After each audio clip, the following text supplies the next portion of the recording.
Bapak dan Ibu guru, berikutnya kita akan bahas tentang kurikulum dan metode pembelajaran dasar ilmu komputer, kursus A sampai dengan kursus F di Kota.org. Jadi setelah nanti kita sama-sama membahas tentang kurikulum ini, Ibu dan Bapak nanti akan memahami seperti apa kurikulum dasar-dasar ilmu komputer di Kota.org, terus memahami strategi pembelajaran dalam mengajarkan dasar-dasar ilmu komputer bagi siswa. Nah, yang pertama adalah kurikulum dari Kota.org ini dirancang untuk siswa K sampai 5. Dari informasinya atau dari panduannya memang demikian, jadi untuk siswa K sampai 5, tetapi ini kan standarnya Amerika ya. K itu kindergarten, 5 itu adalah sampai grade 5. Nah, tetapi kalau saya lihat, ini sangat cocok kalau misalnya kita gunakan untuk siswa-siswa kita SD atau SMP, SD sampai SMP. Karena mungkin, di siswa kita itu mungkin siswanya baru mengenal belajar komputer atau baru mengenal belajar coding. Jadi ini sangat cocok sekali kalau kita kenalkan bagaimana mempelajari coding itu dengan menggunakan dasar-dasar ilmu komputer ini. Nah, di kursus A nanti akan belajar apa saja, ini yang levelnya paling bawah. Di sini siswa akan mempelajari dasar pemrograman seperti sequencing atau urutan, terus loop atau pengulangan, terus ada peristiwa juga atau event. Terus berkolaborasi secara bermakna dengan orang lain. Jadi pelajarannya memang dirancang untuk siswa kita itu bisa berkolaborasi dengan teman-temannya. Terus dirancang untuk mengeksplorasi berbagai teknik pemecahan masalah dan memahami keamanan internet. Nah, ini yang perlu kita ajarkan juga kepada siswa, tidak hanya skill atau keterampilan dalam mengcoding saja, tetapi dia harus bijak juga sebagai warga negara digital. Nah, di kursus B siswa akan belajar apa? Nanti siswa akan mempelajari dasar pemrograman seperti aktivitas unplug yang lebih kompleks. Di kursus A juga ada aktivitas unplug, terus di kursus B itu lebih meningkat lagi levelnya. Jadi ada aktivitas unplug-nya juga, terus ada dasar-dasar pemrograman, teknik kolaborasi, keterampilan investigasi dan berpikir kritis. Dia harus bisa debugging lebih kritis lagi. Keamanan internet juga nanti diajarkan. Ketekunan dalam menghadapi kesulitan, ini bagian dari proses kalau misalnya dia menemukan kesalahan. Terus membuat permainan pemrograman dengan Playlab nih. Ada meningkat sedikit nih levelnya, jadi dia diberikan satu ruang atau satu pelajaran, dia bisa membuat permainan dia sendiri. Di kursus C, siswa akan membuat program dengan urutan, loop, dan peristiwa. Nah, sama juga di kursus AB, jadi yang namanya sequencing, looping, event itu diajarkan. Tapi mungkin levelnya dan blok-bloknya itu lebih disesuaikan ya, lebih sesuai dengan umurnya atau lebih meningkat lagi ya levelnya. Terus diajarkan tentang teknik pemecahan masalah, mengembangkan strategi untuk membangun komunitas positif baik secara online maupun offline. Ini bagian dari pelajaran tentang kewarganegaraan digital. Lalu membuat permainan interaktif yang dapat mereka bagikan. Nah, tingkat lagi dia bisa membuat permainan interaktif secara bebas, terus dia bisa share ke orang lain. Di kursus D, siswa akan membuat program dengan urutan, loop, dan peristiwa tingkat lanjut. Ya, lebih lanjut lagi permainannya. Terus algoritmanya tingkat lanjut juga. Nah, ditambahkan di sini ada yang baru namanya loop bersarang. Loop bersarang itu apa? Loop di dalam loop. Ya, jadi selain loop yang biasa, ada loop lagi di dalamnya. Terus ditambahkan ada loop while. Nah, ada lagi codingnya atau pelajarannya tentang loop while. Terus ditambahkan tentang kondisional. Masuk lagi di kondisional di kursus D. Kursus E, ini siswa akan mempelajari tentang, nah ini masuk ke Sprite Lab. Jadi dia akan mengenalkan atau dikenalkan alat pemrograman Sprite Lab. Kalau di ABC itu lebih ke Playlab, si medianya sudah disediakan oleh Kota.org. Ini Sprite Lab, medianya bernama Sprite. Karena nanti mereka di kursus E ini akan dikuatkan pemahamannya tentang keamanan online, ini kewarganegaraan digital juga, loop bersarang, fungsi dan kondisi dengan Sprite Lab, terus menggabungkan konsep-konsep ini untuk memecahkan teka-teki yang menantang. Lebih menantang lagi pelajarannya dan proyek terbuka. Nah, ditambah dengan proyek terbuka. Dan di kursus F nih lebih levelnya lebih tinggi lagi karena inilah kursus yang terakhir. Siswa akan mempelajari aplikasi Sprite Lab dan juga memberikan pilihan kepada penggunanya. Nah, Sprite Lab-nya itu akan ada pilihan. Terus mempelajari konsep-konsep yang lebih lanjut. Nah, ini tambah lagi ada yang namanya variabel dan loop for. Itu di kursus F. Jadi dia udah belajar tentang variabel dan ada loop lagi. Jadi ada loop biasa, loop while, ini loop for tuh di kursus F. Terus diberikan kebebasan yang lebih besar dan lebih banyak pilihan sepanjang kursus ini dan menciptakan proyek interaktif untuk dibagikan kepada teman dan keluarga mereka. Nah, kalau saya lihat ya, kalau misalnya kita pelajaran kurikulum kita itu fase C, D, E, dan F. Ya, fase C, D, dan F. Bisa saja kalau misalnya kita fase C-nya itu kita ajarkan untuk kursus level B misalnya. Terus di fase D-nya C, kelas 7. Terus kelas 8-nya E, kelas 9-nya F. Bisa saja demikian. Maka ini disesuaikan saja sesuai dengan tingkat pemahaman dari siswa, ibu dan bapak sendiri. Nah, ini dia rangkumannya dasar-dasar ilmu komputer A sampai F. Di kursus A itu ada 13 pelajaran. Kursus B juga 13 pelajaran. Di C nih ada 16 pelajaran, dia meningkatkan sedikit. Di D 17 pelajaran. Di kursus E 18 pelajaran. Dan di kursus F ada 20 pelajaran. Kalau kita lihat ibu dan bapak di setiap pelajarannya itu ada yang namanya kewarganegaraan digital. Ini lebih mengajarkan kepada anak kita itu tentang bermain aman atau bagaimana menggunakan internet dengan aman. Gitu, semuanya ada. Gitu di sini. Nah, terus nanti di setiap akhir kursus kita lihat nih di sini akan ada selalu yang namanya proyek akhir. Baik itu di A sampai dengan F. Itu ada selalu proyek akhir. Dan ini adalah level-level kedalaman dari materinya. Sequencing loop event itu di A baru 3. Di sini ditambahkan dengan dampak komputansi dan sequencing loop eventnya yang lebih levelnya lebih naik lagi. Terus di sini ditambah dengan data nih kursus C. Di kursus D ada loop bersarang tambahannya. Terus di sini ada fungsi dan kondisional di kursus E. Oh, kondisional juga ada di kursus D. Tambahkan fungsi di sini. Terus ada di sini ada variabel dan perulangan for. Berikutnya, alat pembelajaran yang digunakan dari setiap permainan pembelajarannya yaitu yang pertama ada teka-teki labirin dan kolektor. Teka-teki labirin itu bahasa Inggrisnya tuh apa ya? Maze itu labirin. Puzzle, teka-teki, maze puzzle. Ini semua ada di kursus A sampai F. Dan jadi nanti akan ada grid persegi 8x8 dan teka-teki ini meminta siswa untuk menggerakkan karakter layar untuk mencapai tujuan tertentu. Ya. Ini yang di semua kursus ada. Dan sebagian besar teka-teki labirin dan kolektor dilengkapi dengan tombol langkah atau step untuk melihat apa yang terjadi pada setiap langkah. Ini adalah tombol debuggingnya yang disediakan oleh Kota TRG untuk siswa melakukan debugging. Terus alat pembelajaran berikutnya ada sang artis. Ini pun sama dari A sampai F. Ini siswa memprogram karakter sang artis untuk bergerak dan berputar dari atas kanvas kosong dan menciptakan gambar. Jadi si playlabnya itu, si karakternya itu dia akan menciptakan sebuah gambar. Ini sang artis.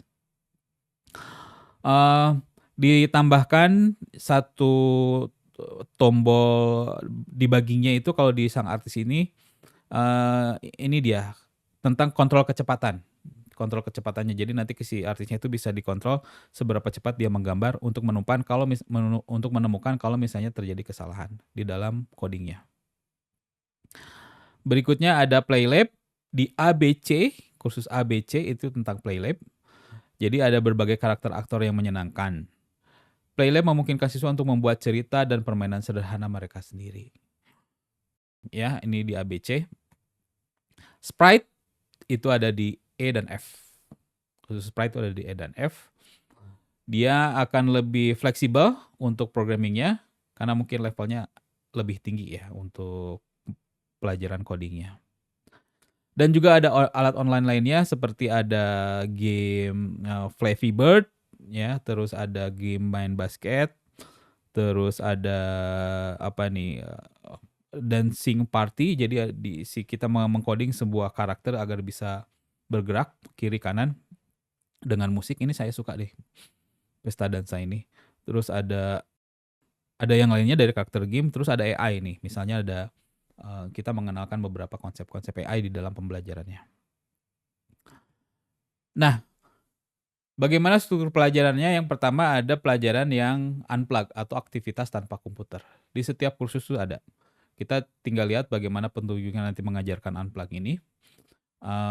Tetapi di sini saya akan meng-highlight bahwa aktivitas tanpa komputer itu bermanfaat untuk membangun dan mempertahankan lingkungan kelas yang kolaboratif.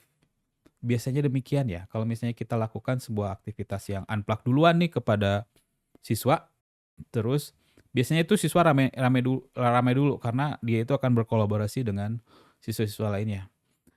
Beda kalau misalnya udah plug, mereka biasanya ya sendiri-sendiri mainnya. Dan tentunya dengan bimbingan kita sebagai guru. Terus yang kedua ada aktivitas berbasis komputer atau plug. Ini akan merujuk pada aktivitas apapun yang siswa selesaikan di komputer. Nah, daripada kita memimpin aktivitas ini di depan kelas, cuman berdiri di depan kelas ngasih instruksi, di sini disarankan bahwa ibu dan bapak nanti ambil peran aktif untuk mendukung siswanya secara langsung. Ya, kita lihat ke mejanya masing-masing untuk menyelesaikan tugas-tugasnya. Lalu di strategi utama pengajaran adalah kita lihat ada beberapa pertimbangan strategi yang perlu ibu dan bapak nanti lakukan gitu ya. Perlu pertimbangan. Yang pertama sebagai peran ibu dan bapak adalah putuskan kapan bahwa Anda akan membimbing siswa secara langsung dan putuskan kapan misalnya akan memberikan instruksi secara umum. Misalnya begitu. Atau putuskan bahwa kapan siswa itu harus saling membimbing. Ya. Terus beritahu kepada siswa juga bahwa debugging adalah merupakan proses dari membuat coding. Dan ini adalah bagian proses bagi siswa-siswa kita untuk mereka berpikir secara kreatif. Gitu. Yang kedua adalah discovery dan inquiry. Jadi dorong eksplorasi konsep yang dipimpin oleh siswa untuk membantu siswa membangun pemahaman mereka itu sendiri. Dan bangun sebuah komunitas kelas di dalam pembelajarannya. Jadi ini akan menjadi sebuah budaya bahwa ketika belajar tentang coding ini, semuanya itu harus saling berkolaborasi. Dan ini adalah jenis tingkatan pelajarannya yang ada di Kota2RG. Yang pertama ada pelajaran tentang membangun keterampilan. Jadi ada beberapa pelajaran gitu ya. Tugas-tugas yang harus diselesaikan siswa agar dia itu bisa membangun skill-nya di dalam coding. Terus ada latihan. Latihan ini membangun skill-nya tuh si tugasnya lebih panjang lagi. Ada eksplorasi. Eksplorasi adalah level-level yang menjanjikan program contoh yang menggunakan konsep yang akan dipelajari. Jadi ada beberapa model yang akan dia atau siswa yang akan pelajari tentang coding ini. Prediksi itu adalah siswa diminta untuk menjawab satu pertanyaan. Jadi ada sebuah coding, terus dikira-kira nih kalau misalnya coding ini dijalankan, si programnya akan apa, itu adalah prediksi. Biasanya pilihan ganda kalau di pelajaran prediksi. Ada materi tantangan untuk menguji ketekunan siswa dan dapat mengidentifikasi kesalahpahaman. Terus ada permainan bebas dan ada proyek mini. Nah, berikutnya adalah tentang pair programming. Ini tentang pemrograman berpasangan. Ini saya mention juga di video sebelumnya. Apa itu pair programming? Jadi pemrograman berpasangan adalah teknik di mana dua pemrogram bekerja sama di satu komputer. Nah, yang satu sebagai navigator, yang satu sebagai driver. Nah, nanti navigator itu memberitahu driver apa yang harus diketik atau ditulis. Nah, si driver itu dengerin dulu si navigatornya, ini harus apa, ini harus apa. Meskipun dia tahu gitu ya, tapi harus tahan dulu. Dia ketikkan apa yang si navigator katakan. Nah, lalu nanti dia harus bergantian. Si kedua programmer tersebut tuh harus sering bertukar peran. Jadi ibu dan bapak nanti harus menginstruksikan sering-sering untuk bertukar peran siapa yang menjadi driver dan siapa yang menjadi navigator. Itu. Ini pair programming. Terus yang kedua adalah debugging. Bug adalah adalah kesalahan di dalam ketika kita membuat sebuah kode. Nah, tetapi yang namanya bug itu akan selalu ada. Meskipun misalnya kita yang programmer-programmer yang sudah ahli itu pasti akan membuat sebuah bug. Jadi bug adalah bagian dari kita membuat coding. Nah, debugging adalah untuk menemukan atau memperbaiki kesalahan tersebut. Gitu. Debugging merupakan keterampilan yang penting yang dikembangkan oleh siswa secara individu saat mempelajari berbagai tingkatan pelajaran. Dan debugging juga merupakan proses yang dapat dilakukan siswa sebagai kelompok untuk melatih pemecahan masalah, kolaborasi, dan komunikasi. Ini, pair programming dan debugging adalah bagian yang penting di dalam kita dan belajar tentang coding di Code.org ini. Nah, selanjutnya tentang pilihan otentik. Pilihan otentik itu apa? Praktik yang memungkinkan siswa untuk menentukan fokus karya mereka saat bekerja pada suatu proyek. Jadi di setiap akhir kan tadi tuh ada yang namanya proyek akhir siswa ya. Jadi siswa itu diberikan kebebasan untuk mengekspresikan kreativitasnya membuat sebuah program sesuai dengan keinginan mereka. Nah, di sini peran kita adalah dorong siswa untuk menemukan konteks yang relevan secara pribadi untuk pekerjaan yang mereka lakukan. Baiknya yang namanya proyeknya itu sesuai dengan ya kontekstual gitu, sesuai dengan apa yang relevan dengan siswanya itu sendiri. Dan biarkan proyek itu terbuka untuk minat siswa. Dan ya fasilitasi siswa itu, saya ingin bikin ini ya kita fasilitasi. Saya ingin bikin ini, fasilitasi. Nah, terus ada yang namanya menulis catatan. Nah, di semua pelajaran dalam dasar-dasar ilmu komputer mencakup arahan refleksi bagi siswa untuk menjawab pertanyaan dan menuliskan pemikiran mereka tentang pelajaran tersebut dalam catatan. Ini bagian dari refleksi. Jadi tidak hanya komputer, ibu dan bapak yang menjadi perangkatnya, berikan juga instruksi kepada siswa untuk menyiapkan catatannya. Jadi nanti harus mencatat apa-apa saja yang misalnya hal-hal yang penting ketika dia itu membuat coding atau belajar coding dengan temannya kalau misalnya kita pakai pair programming. Terus dorong siswa untuk selalu menyimpan catatan di dekat mereka. Mintalah siswa menyalin jawaban teka-teki yang mungkin mereka perlukan di level berikutnya. Kan bisa jadi ya dibikin catatan dulu untuk level berikutnya seperti apa hal-hal pentingnya. Nah ini, minta siswa untuk menggambar atau menggambarkan emosi di bagian atas halaman untuk mengidentifikasi perasaan mereka tentang konsep. Ini bagian dari refleksi juga. Nanti kasih tahu ke siswa, buat gambar misalnya smiley, bagaimana perasaannya, tersenyum, baud, biasa aja, dan segala macam. Itu kita tuliskan di catatan mereka. Akhiri setiap pelajaran dengan pertanyaan yang membantu siswa merenungkan pembelajaran mereka. Bagian dari refleksi. Nah, Ibu dan Bapak, terdapat kurikulum guide atau buku panduan kurikulumnya yang ditulis tahun 2001 sampai 2022. Yang ini digunakan ya kurikulum guide itu sampai pelajarannya sekarang. Panduan ini dimulai dengan pengenalan ilmu dasar komputer, memberikan gambar tentang nilai-nilai inti dan metodenya, terus dan juga mencakup ringkasan rinci tentang setiap kursusnya. Ini saya akan sisipkan tautan versi originalnya bahasa Inggrisnya, dan saya sudah menerjemahkannya juga yang namanya kurikulum guide ini dalam terjemahan bahasa Indonesia. Nanti akan saya tautkan juga di kolom deskripsi. Jadi Ibu dan Bapak nanti bisa baca sebagai panduan bagaimana mengajarkan kurikulum dasar ilmu komputer ini untuk siswa.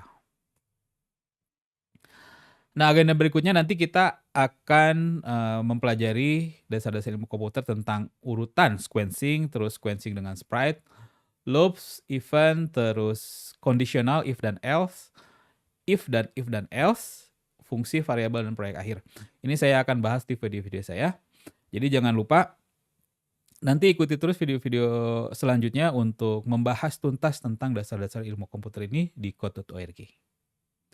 Demikian Ibu dan Bapak tentang kurikulum dan metode pembelajaran dasar ilmu komputer di Code.org. Mudah-mudahan ini menjadi gambaran umum bagaimana kita nanti membelajarkan kepada siswa kita tentang coding dengan menggunakan Code.org.